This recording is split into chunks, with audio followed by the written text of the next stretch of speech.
a long time ago, a website creator would write content alongside HTML, and they would put that on a server. And if a reader wanted to read the content of that website, their browser would make a request of the server. The server would respond with the same HTML and content that was written, and the reader could read it. And that was very, very exciting, but it's kind of boring now. Then around, before the turn of the last millennium, a bunch of exciting things started happening. So the user would still make a request of the browser. The browser would, the user's browser will still make a request of the server. The server would send back HTML with a web form, and the user could type information in the web form. They would click submit. Their browser would make a request of the server to save this stuff.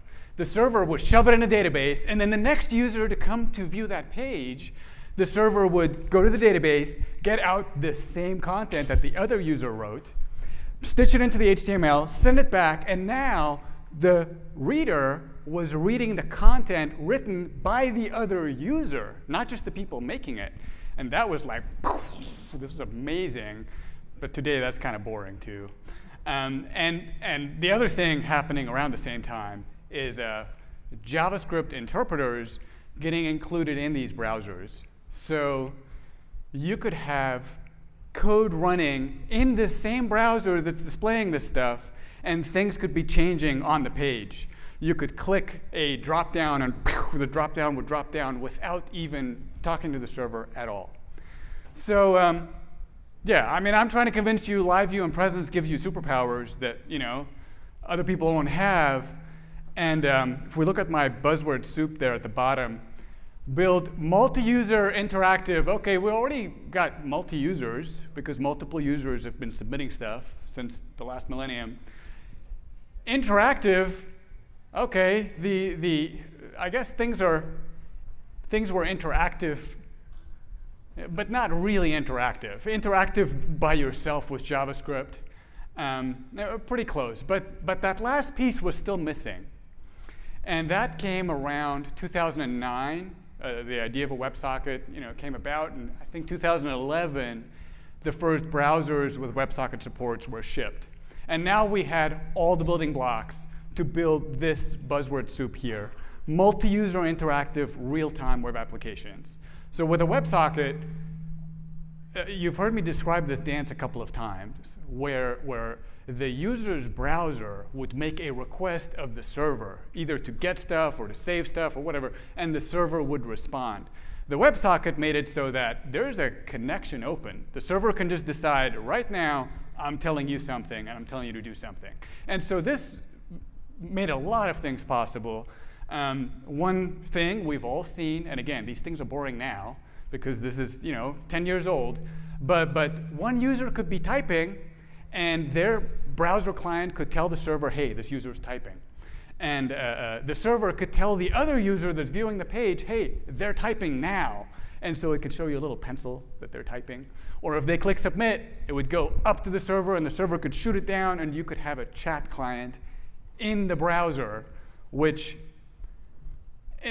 OK, why is that still a little bit exciting?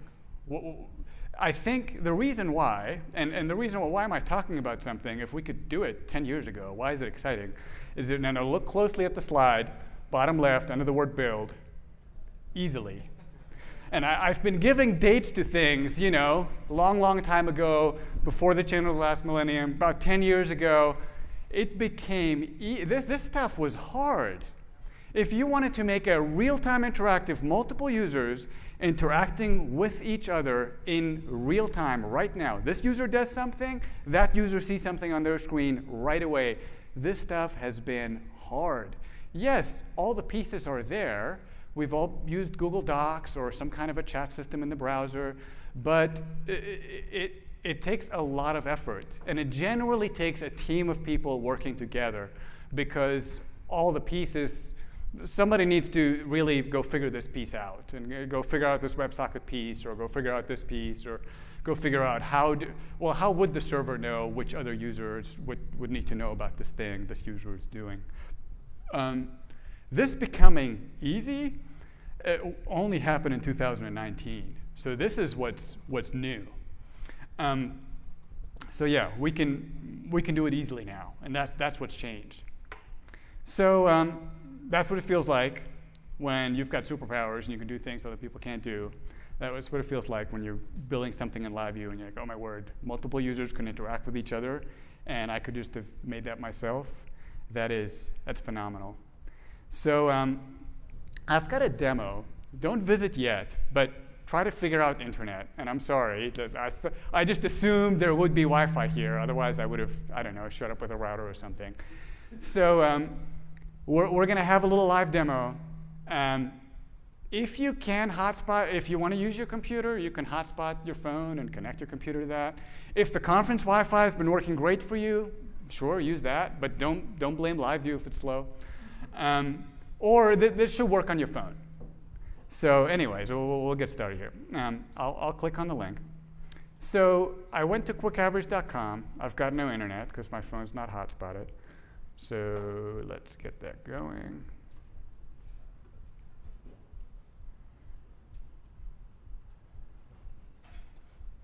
And don't go to the URL. Well, you could go to the URL, but you're going to have to go to another URL again. OK, I've got Wi-Fi. If you went to this URL, you would get redirected. Actually, before we do that, while everybody's figuring out internet. OK, there we are. And actually, while everybody gets there, so I could just make it another room ID.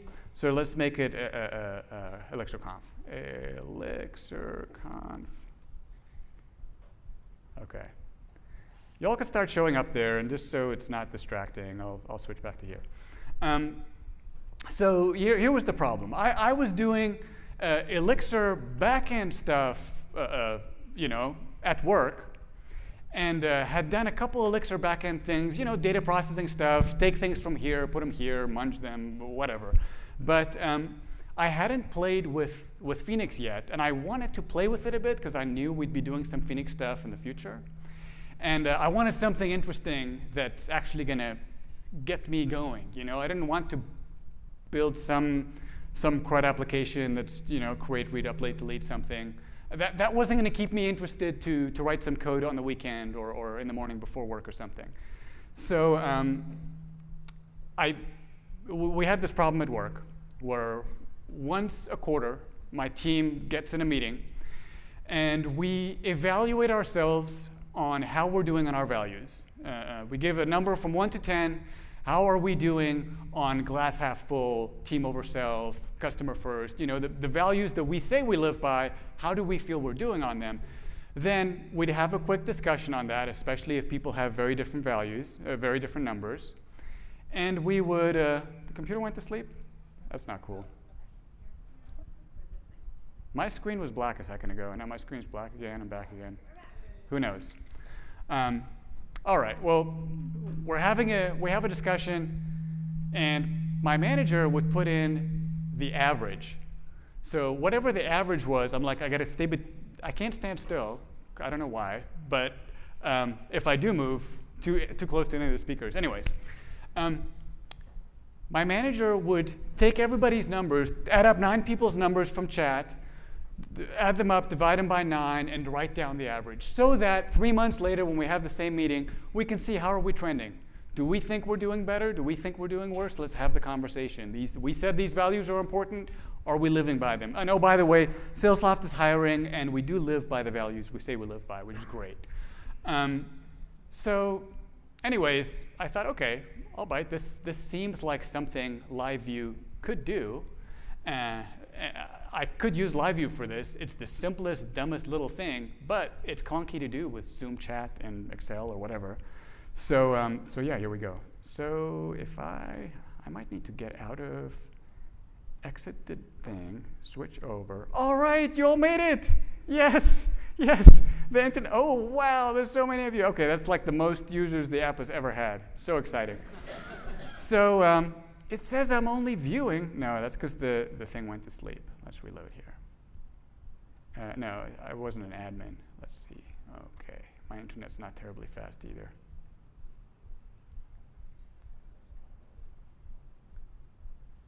All right, come on, internet. Gotta reload. Uh-oh. Got a live demo disaster. All right, well, let's see. Could we find anything out about how the app's doing? If we went to dashboard, got the Phoenix Live dashboard going. Is the thing just totally overloaded by all these people? Maybe it's that. Maybe it's my internet. We'll find out soon if we can get this to load. Ah, it's crashing. Anyways, we'll keep talking. Maybe it'll come back. Maybe it's my internet that won't do it. But anyways, we get on there. Different people throw out a number. You won't see other people's number until they have submitted. Hey, here's what we'll try.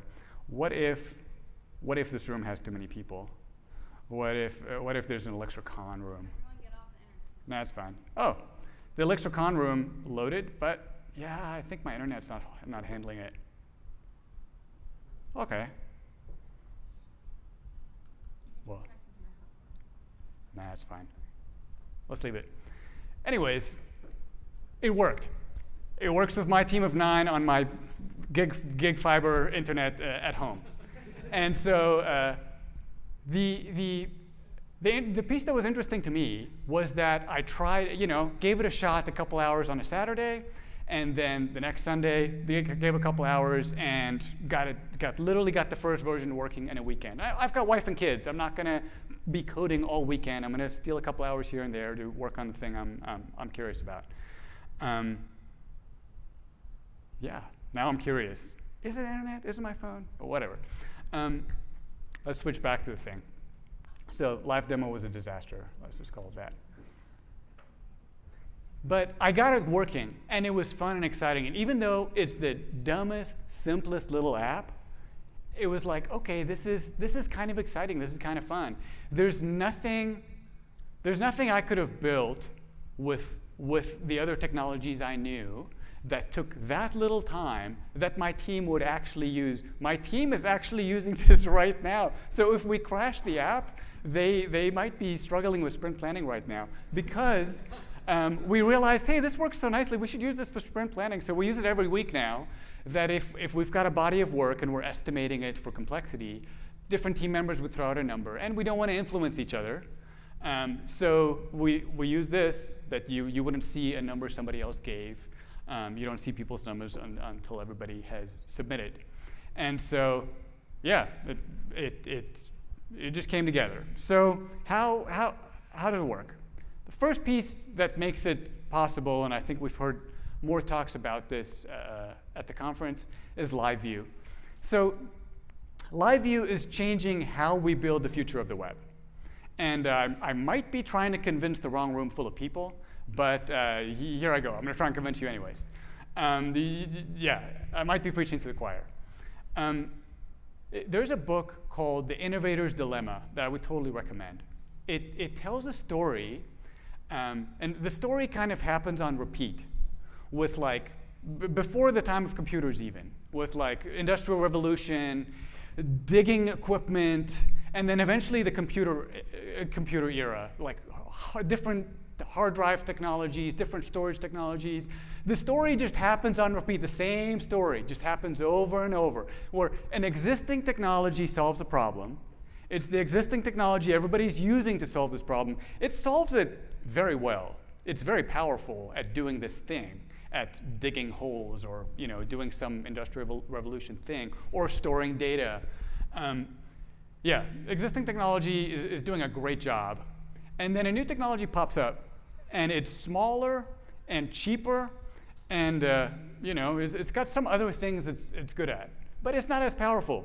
It doesn't do the main thing that the main technology does as well. And so the part of the story that's surprising, that it keeps happening on repeat, is that the people who are invested in the old technology dismisses the new technology because, well, it's not as powerful.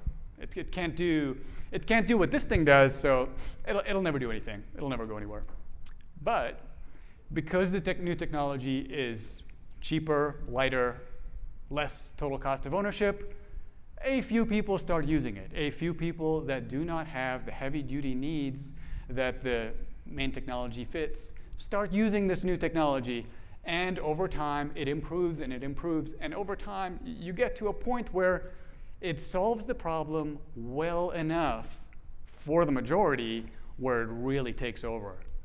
And I believe it is happening with Liveview right now. Like, we're sitting in the middle of it happening. Where, okay, a lot of that early minority is probably here in the room with me, but yeah, this is changing how we build software for the web, period.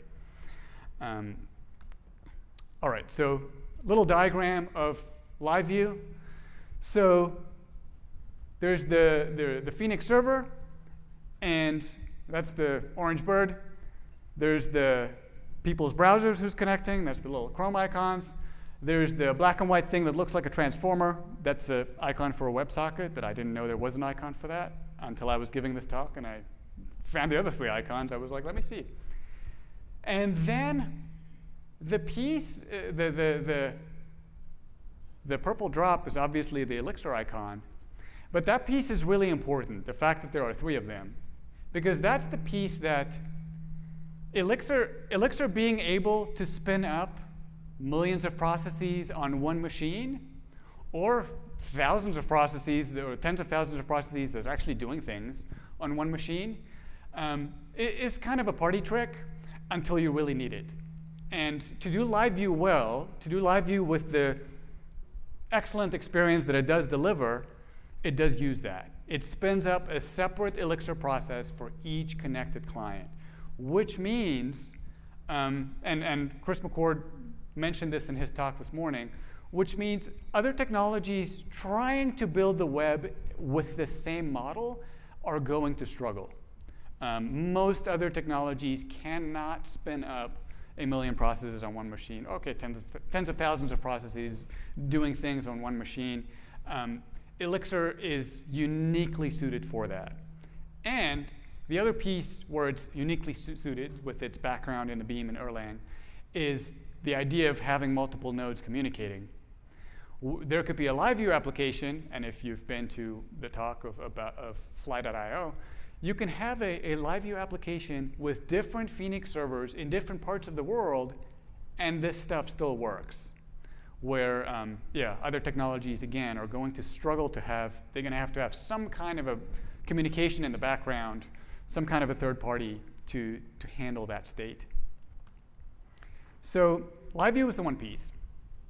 The other piece that I thought, man, putting these 2 things together is like discovering that peanut butter and jam goes together, is presence. So presence, let's start with PubSub. So PubSub, Tracker gets built on top of that, and then presence gets built on top of that. So PubSub is just a publish, subscribe, message bus. You can publish events on a topic. You can subscribe to a topic, and if you are subscribed to a topic, you will receive all the messages sent on that topic. So to go back to our demo that did not work, we could have tried to build that just with PubSub, where if every time a new person joins, we could publish an event to that room to say that this person joined, and then we could start populating that list of users in the room. But what if a new person joins, and there were already 10 people there when they joined? How would they know the existing list? And that is where Tracker comes in. Tracker is an OTP behavior meant for, and yeah, if you don't know what that is, Google OTP behavior. Tracker is an OTP behavior to implement keeping track of the entire list of subscribers for a topic. So all the subscribers on this topic, do something with them. You can do all kinds of things with Tracker, like you could do all kinds of things with a Gen server. It's a behavior you implement it with your own code. I've actually, on a branch of yeah, the little demo app is open source. I'll send you the link. It's on my GitLab. But I have a branch on there where I just wanted to see, okay, if I wanted to just use Tracker straight up and not use presence, I totally could. All I did was I just used Tracker, And I copy-pasted all the code from presence and pasted in a file, and it worked just like presence. So presence is an implementation of tracker that solves a very generic case. Something going to sleep? I'm moving my mouse so it doesn't. Yep, it's trying to sleep. OK. Presence is an implementation of tracker that solves probably the most general case you would want to use with tracker. And it answers two questions. Who's here, and what do we know about them? So in the case of my little demo app that didn't work, we want to know your name, we want to know your number, and we want to know if you're only viewing. Because sometimes our UX designer wants to join and see. If the person running the meeting is an engineer, and they will be throwing out a number to estimate a piece of work, they can't share their screen while running the meeting, because then everybody else would see their number, and we defeat the beautiful feature of hiding your number until everybody has submitted. So sometimes we run the meeting, but it's not being shared on Zoom. So the manager or the UI or the UX designer who would not be throwing out a number for estimating the complexity of the work, they can click the little checkbox to say only viewing, meaning my number should not be counted. Don't wait for me to submit a number. I'm just viewing here. So yeah, in our case, our presence tracks three things: name, number, and are you only viewing. Another thing that the app does is if I asked a question, and I was planning to ask what temperature would you like the thermostat at, and seeing what you put in there. And then if I wanted to clear that and ask you the next question, there's a button to clear numbers. That button, we don't really need to track that as my presence going forward. That's a one-time event. I just want to clear everybody's numbers. So that one, I just send a PubSub event. And kind of the beauty of how this all works is that as soon as different processes are subscribed to the same presence or being tracked by the same presence, there's a topic there. In our case, it was the room ID. As soon as you have that, they are all automatically subscribed to the same PubSub topic. So all the processes, the Liveview processes, would just say, hey, please track me on this presence, track these things about me, but also send me updates about it. As soon as you've done that, you could just send a PubSub event that all of them will listen to. So I just send a clear numbers PubSub event, and all of them will clear the numbers. So yeah, that works really well. And if this talk, I was aiming more for beginner and intermediate, and this talk is more to try and convince you to give Liveview a try. So yeah, if you're already sold on Liveview, sorry you made it into the wrong room. Try not to walk out, be nice. But if somebody wanted to give an advanced talk, or if you wanted to dig into something kind of computer sciencey, Tracker would be it. Because Tracker deals with eventual consistency across many nodes. And there are computer science white papers there that I have not read that lies out the algorithms that it uses for eventual consistency and stuff. So yeah, it's really cool. This stuff would work across multiple servers in multiple continents or data centers or whatever. Very cool stuff. OK, and yeah, this is same diagram as before, but the arrows are different. The arrows are not two-way. I'm just trying to give an example of one of these PubSub events going through. So from the browser on the left, an event would go up to the server, and it will broadcast that event to all the other live views. And they will, over the WebSocket, send the update to all the other connected browsers over the WebSocket. And the beauty of this is you're not having to set up WebSockets and deal with all of those internal things that used to be so hard to do. It just works. Now what? So I've convinced you've got superpowers. I've convinced you can do things that other people could not necessarily do. You've got a technology stack that the things you could implement it in it would be hard to implement in other technology stacks. What to do about it? Well, I'll give you my opinion. if you are making product decisions, if you're making choices about should we build this or should we build that, normally you have to look at, okay, how much value does it give our clients and how much time is it going to take, right? 2 features give about equal value to the clients. Well, this one's going to take 2 days. This one's going to take 2 months. We build the one for the 2 days first. Something I think, if you're using Elixir, something that you should consider is, does it have some kind of a real-time aspect to it? Does it have some kind of a real-time component? Because if you do have competitors, and again, I'm not saying start with the technology that's cool and go throw it at your users. I'm not saying that. Start with your users, see what they need, and build what they need. However, if you see anything that would help them, something that they need that is real-time in nature, something that your users need that requires them to get a real-time change on the screen based on something else that's happening in the system, some interaction that while they are on the phone with your support team or with you or with their customer, they are real-time collaborating with something the other person does shows them something on the screen because of something that other person did right now. Those kind of features, if you can provide value there, your competitors will have an extremely hard time. They're going to have an order of magnitude more developer hours and effort to build something like that and maintain something like that.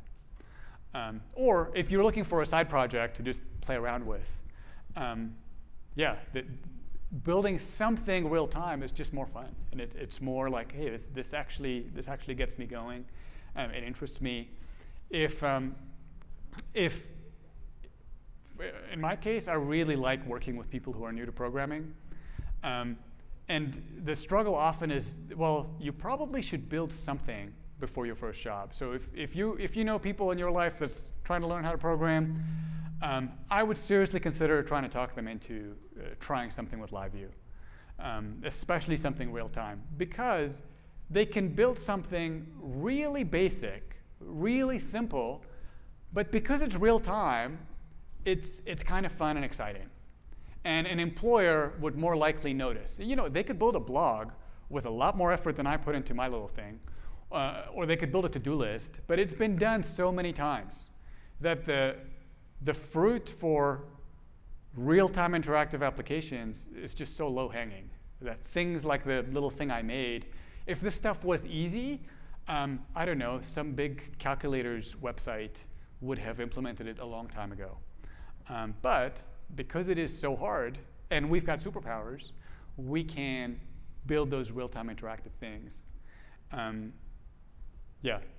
So, if you're trying to sell somebody on Elixir, don't try and convince them on, oh, it's got all this concurrency, or it's got all this or all that.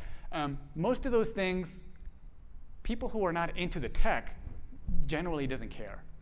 But if you tell them, hey, we could deliver a real-time thing to our users, a real-time interactive thing, that people would be much more interested. Or if you're a consultant building things for other people, look to solve those real-time problems. Or look to tell them, hey, I'm an expert in real-time interactive applications, or whatever.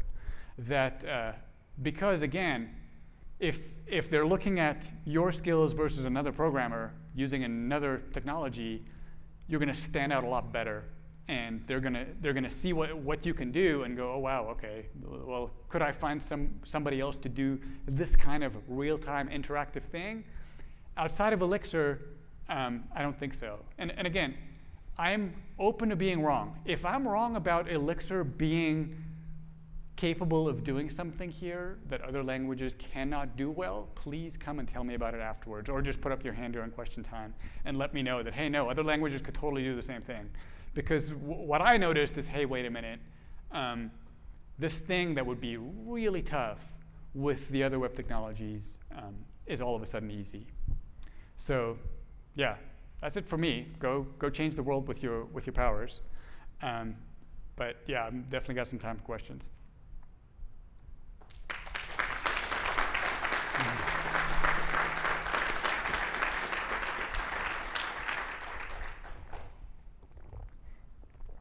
Yes? If you have a new developer and they spin up a small Liveview app, is there an easy path to deploying that somewhere for them to show to people that you know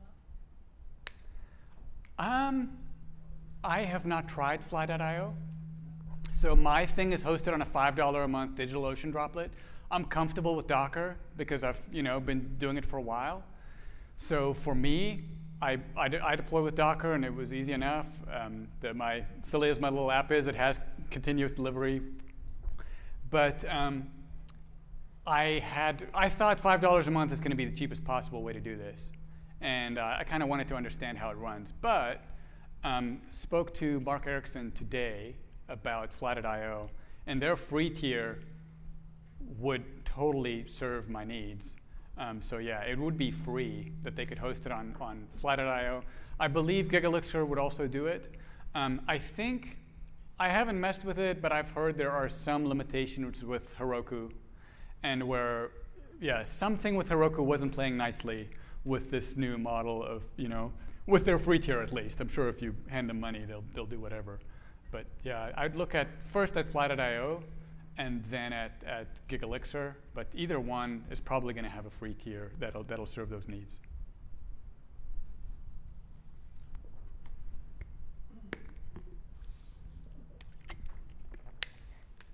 All right, well, thanks a lot. I'm around if anybody wants to chat with me. Thank you so much.